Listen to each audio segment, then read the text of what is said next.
My name is Mike, and I'm pro-vaccine, but I'm anti-mandate because I'm pro-worker.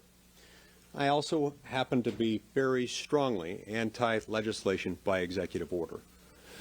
Look, we've got 45 million American jobs that are at stake. 45 million. This is exactly the kind of moment, the very kind of issue that the Congressional Review Act was designed to address. We, of course, wanted to make sure that where there are instances of presidential overreach, Congress can have a chance to step in and undo it. We've got an opportunity to do that today, and we have every expectation that it's going to pass the Senate. After it passes the Senate, it's going to go to the House. It's going to be really hard after the Senate passes this resolution for the House to not pass it. I mean, first of all, there's no choice. They have no option other than to take it up. It will receive a vote, and when it receives a vote, members of the House are going to have to make the decision on how they will face their constituents. You know, some 700,000 constituents per member on the other side of the Capitol, and tell them, I'm not concerned about your job. This is not some hypothetical exercise for their constituents. And in a lot of our states, it involves a lot of people. We're talking about 500,000 jobs at stake in Utah. In California, by the way, there are 5 million. In Arizona, 1.2 million.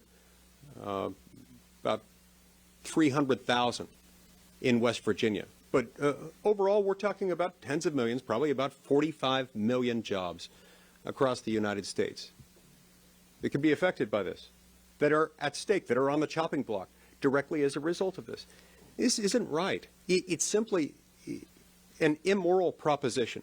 Setting aside for a moment all of the constitutional issues, which are many and are serious and are going to prevail at the end of the day because the Supreme Court of the United States will not let this stand. Not any more than they've let stand other egregious exercises of presidential power, of which this one is a doozy. I don't think in our lifetimes we've seen a single executive action that even compares to this one in terms of its breathtaking excess. And make no mistake, this act, in all of the harm that it inflicts, is going to leave a lasting impact. There's no chance that presidential and executive power won't be significantly clipped after this. There's no chance that in the years to come, this won't propel us into a direction that we've needed to take for a long time, frankly, because we've over-empowered the executive branch over many decades. And I'm talking about Republicans and Democrats alike enacting laws that give excessive power to the presidency. Look, an action like this is unambiguously a policy decision, one imposing affirmative legal obligations on the American people that didn't exist prior to the action. That's a policy decision that is legislative in nature. Consequently, under Article 1, Section 7 of the Constitution, it's supposed to originate in Congress. Bicameral passage followed by presentment to the President is the constitutional formula. We don't have any of that here. So what we're going to see in years to come is an expansion of things like the Congressional Review Act, passage of other proposals that will set the default proposition, not that we have to undo it, subject to presidential veto, but that he can't act unless Congress affirmatively enacts it and then presents it to him for final approval.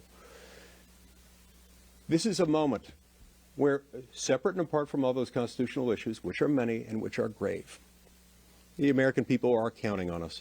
Sure, there's litigation going on. There have been orders that have been issued that have offered temporary patchwork quilt relief to some of the people involved in that litigation. But only Congress is in a position now to stop it permanently, to stop it immediately, to save their jobs in time for the holidays. This is our moment. We intend to do our part. Thank you.